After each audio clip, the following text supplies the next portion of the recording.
What is up, YouTube? It's Andrew here from the Heroic Play, and we got another interesting battle report for you. And let me tell you, this one is a nail biter. We've got Chris rocking with old Umbrey, and myself rocking the Cryx. Let me go ahead and pull up the lists here.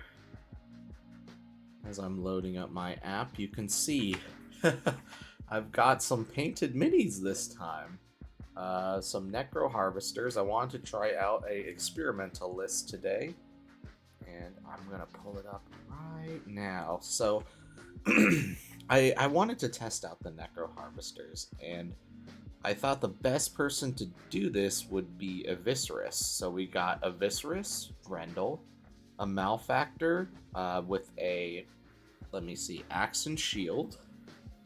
We've got another Malefactor with an axe and shield, a Raptor, two Necroharvesters, Skarlock Lieutenant, Criterions, two of them, Mechanithrall Swarm, two of them as well, and two Necrosurgeons Initiates. Chris is rolling Mistress of Thorns, Reznikova, a Feral, two Primevals, and a Starved. He's got an Animist, a Liegemen Ursan Champion, a Ursine Shifted, Vorony, two Liegemen Ursans, the Bear Riders, a Shearling, and the Hounds. And the match today, if I recall, is best laid plans. Let me double check though. Let's see here. I'm pretty sure this is, or no, wait, I lied. What we got here is two fronts. Now this one is very swingy, because if you hold both objectives, you score 2 VP, which is kind of insane.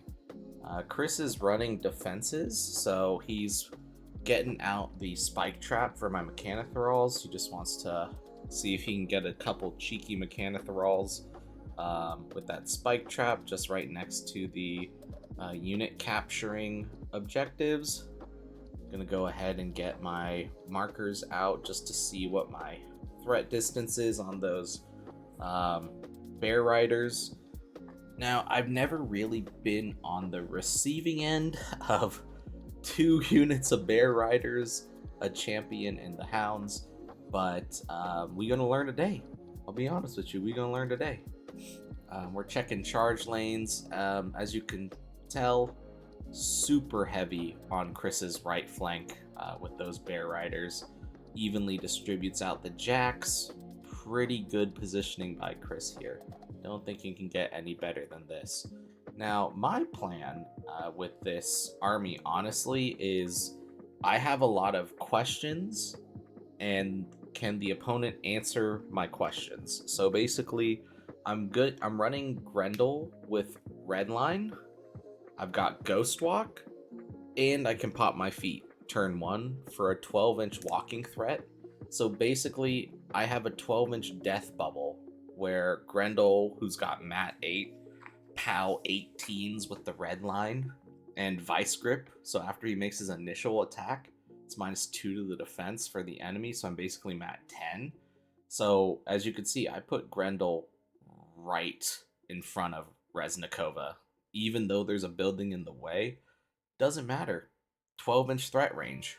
And yeah, I also lay all my jacks on the jack side, of course, but that in itself is probably a mistake. Realistically, I should have put a Malefactor on the right flank just in case.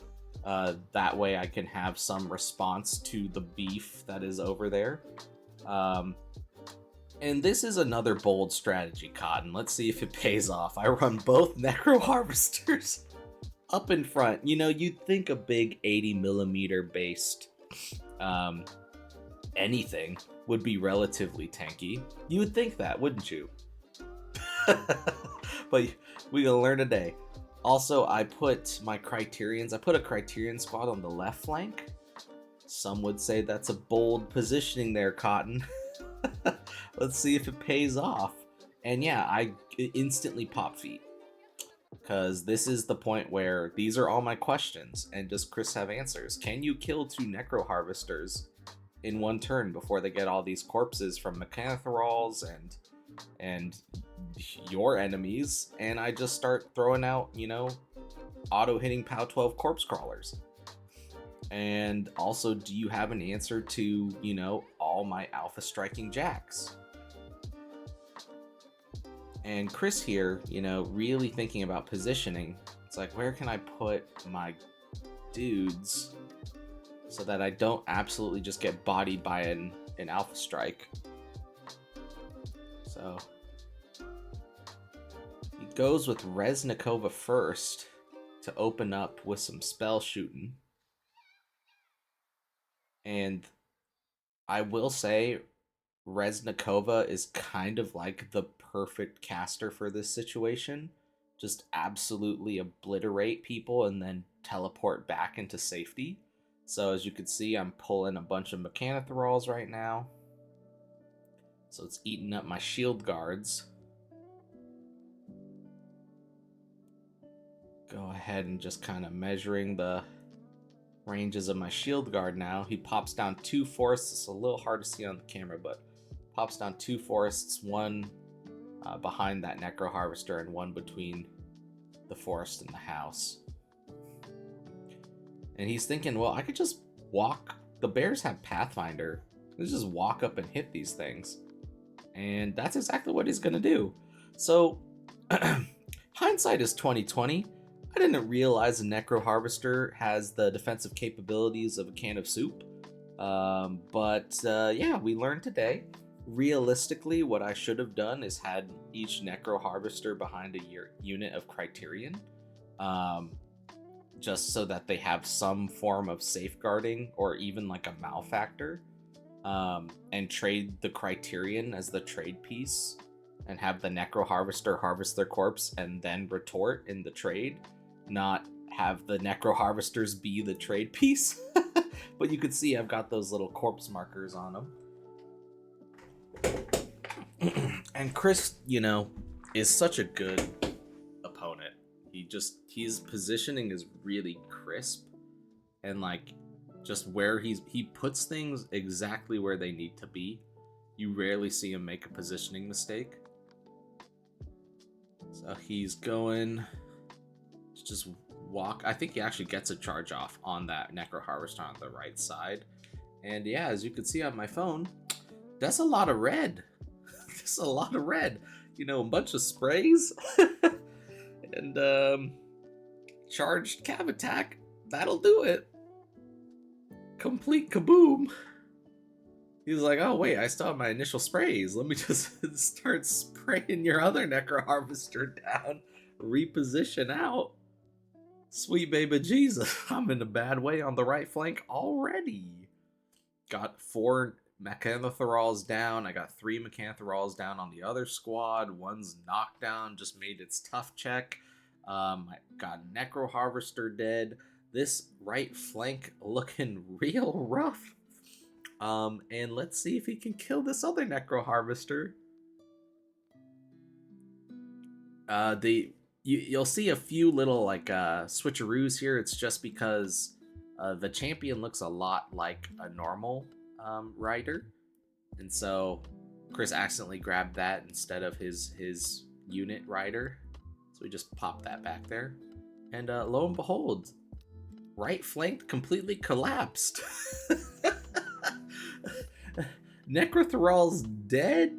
Or sorry, not Necrothralls. Necroharvesters dead. Mechathrall's dead. What's going on here? Oh god, he's capping both objectives. Luckily, I went second. He's got a Primeval with the spear, and wow, did we learn that this Jack is so good. Anything with like a ranged smite attack, even if it's a critical, is such a just beast. So he's positioning the Starved and the Primeval just a touch out of my Alpha Strike range, but within range of his objective marker. So now I have the the devil's job of taking this right flank back. The left flank completely secured by a bunch of dug-in jacks. And so what can we do to fix this? As you can see, Reznikova is just out of Grendel's walking threat range, and by a bunch of Shearling and scapegoats. So I think, and this is where you see me stand in front of the camera for no reason. And then I'm back. All right, let's see what we're doing here. We're checking charge lanes, seeing what I can and can't do, what he can and can't do.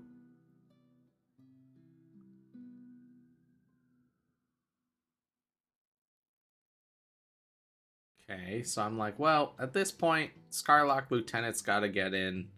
The Necrosurgeons, there's nothing to recurge here. All the Mechanithralls are dead. So Criterion's got to do work to try and collect something on this flank.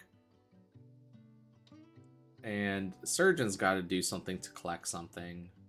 And I'm like, this is where I told Chris, I'm like, well, I have to trade something on the left flank, or else we're just going to sit here and look at each other all game. And so I throw the Criterions in his face to contest that objective, and I'm still holding my objective. I've got the flag, but he's contesting it with Vorony, and I can't really kill Vorony because it takes 5 different attacks to just even get that guy out of there. And as you can tell, again, blocking the camera, and lo and behold, here's a bunch of Criterions and Skarlock Lieutenant trying to hold the entire cavalry of the old Umbrey army. Let's see what they can do. Just tossing out some wounds out here. I will say though, Criterion's probably one of the dirtiest units in the game. Just so good. They're absolutely insane. I mean, I can't complain. They're literally, if you do not have something dedicated at killing elite infantry, they will just stand there and sit there for like 2 turns. No matter what you throw at it, unless it's short of like a warjack or a heavy jack killer, they'll just be there. And so I move my surgeons to the left side of the board just because I want to keep a unit around and something to empower my warjacks. Eviscerus just sticking around in the middle of the board, still dug in.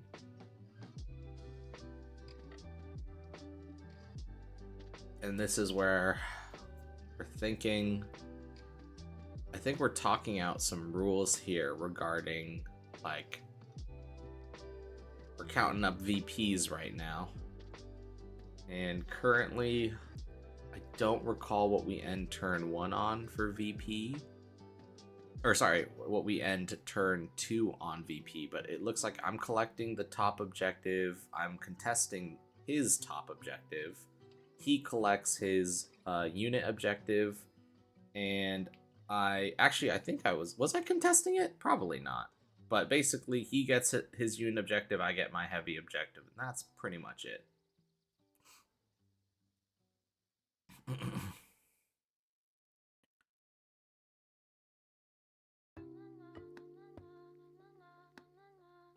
And so, as foreseen, you know, he's not going to let a Criterion charge happen for free. He's going to try and take care of him with the Primeval. Let's see what he can do. Does 4 damage to one of them, which pops the armor buff. Doing my rapid healing. Kills one.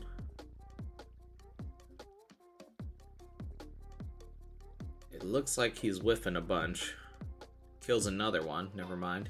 He got through, but one Criterion still stands, which means he does have to go in with something else, which is really bad for him, because now instead of just trading a Primeval into the full force of my warjacks, he has to trade another thing in. So he goes with the Starved and tries to hide behind the house.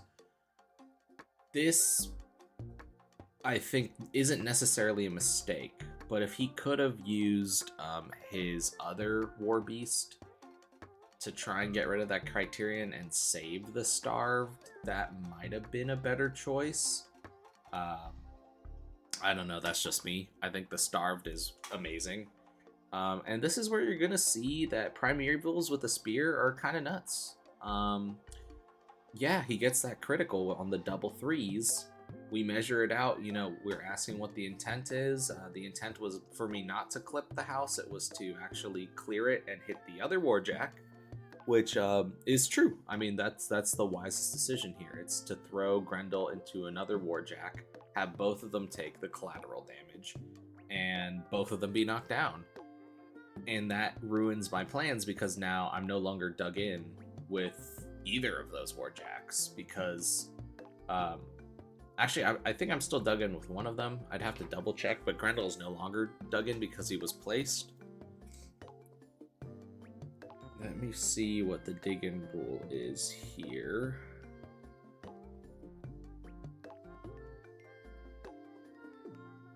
Is move placed or is engaged? So being knocked down I don't think removes that, but being moved, Grendel was moved, so now I no longer has dig in, which means I only have a walking threat of 10 inches now. So really good play on Chris's part. And he's trying to kill these Criterion, but as foreshadowed, if you don't have something that can kill warjacks, you can't really kill the Criterions.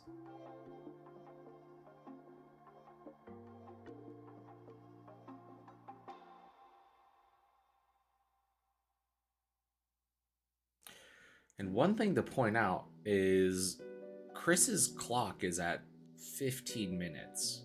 So he's really, I mean, he's doing a fantastic job, but it's really eaten up the clock. Goes in with the Hounds, repositions away so that I don't get the in melee bonus. +4 defense, huge tactical maneuver by Cryx. Killing one of my Criterions. Severely hurting the other one. Goes in with the other unit of bears. Kills another Criterion. Seeing if he can get the job done with Reznikova.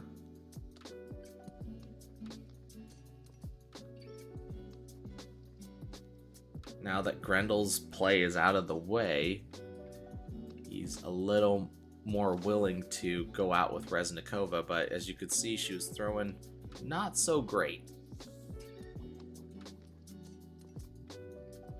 And he leaves Reznikova on the left flank. Real smart move, just because... Actually, I don't remember if he decides to move her back, but there's nothing really that threatens her on this side. So, my turn here. Cryx with 10 minutes on the clock. I think we do a quick rule check, because we were... we wanted to see if shaking still existed in Mark IV. This was something that didn't come up yet. You know, we're used to just playing put the fires out, but because I have 2 jacks that were knocked down, we wanted to see if shaking was still a thing. Spending a focus point to knock down a jack, and it is, thank God, because that'd be rough. Knockdown would be insane. So yeah, let's see what I do. I mean, spend a focus to remove the shake on Grendel, or do I spend a...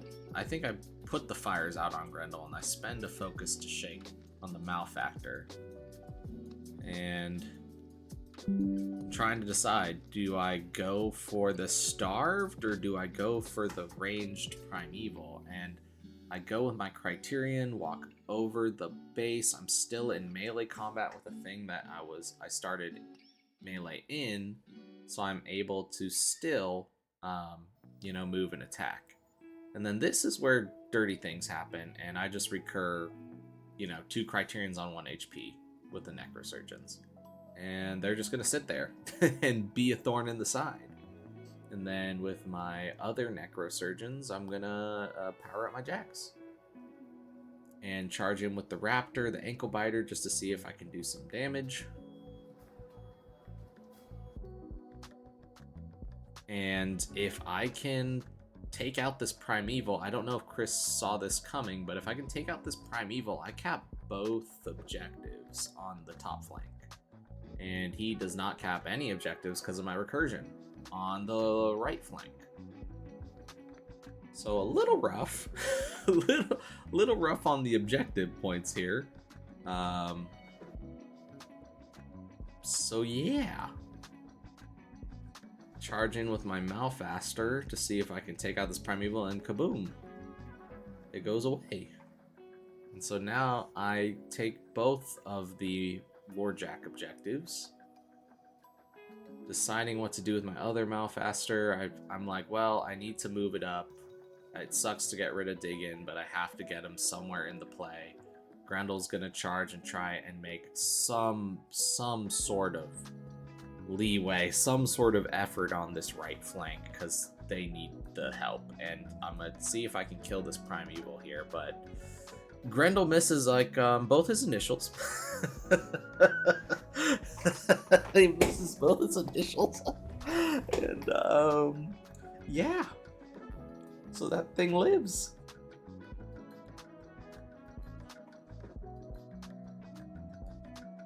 Okay, and this is where I'm really ahead on points on Chris, and so he has some work to do here. He's got to kill Grendel, which is contesting that objective.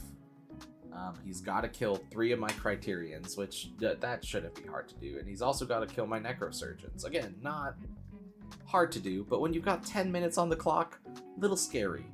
And so Chris is trying to think, what can he do, one, to stop the bleeding, because I still have both objectives on the top side. So he needs to see if he can clear out my infantry, and then at least he stays live with objectives. If that all fails, he has to go for a Hail Mary assassination attempt. And as you can see, Criterion's just doing Criterion things. He's just oh, and he finally dies, but it took quite a lot.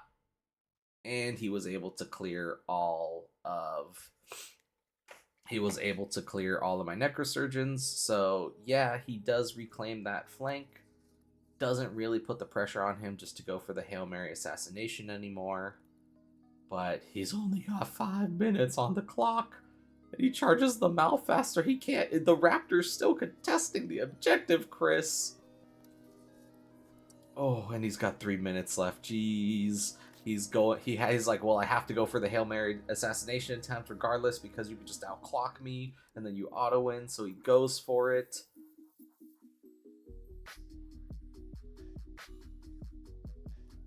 We're counting how much fury is left over. He used all his fury. And he ends his turn with 2 minutes and 21 seconds on the clock. And Eviscerus has, I think, about 10 HP left. Get my focus. Figure out what I need to do to stay in this game so I don't auto lose.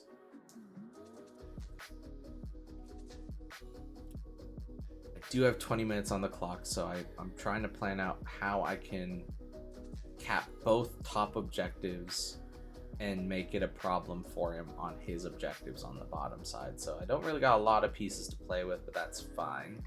I need this Malefactor to collect the objective, but I'm thinking, can I get this charge off? So yes, Eviscerus is going to go for the objective. The Necrosurgeons are going to try and clog up this Primeval. And then maybe the Malefactor can do some work. If not, he needs to go for the Starved. So seeing what my little chicken can do.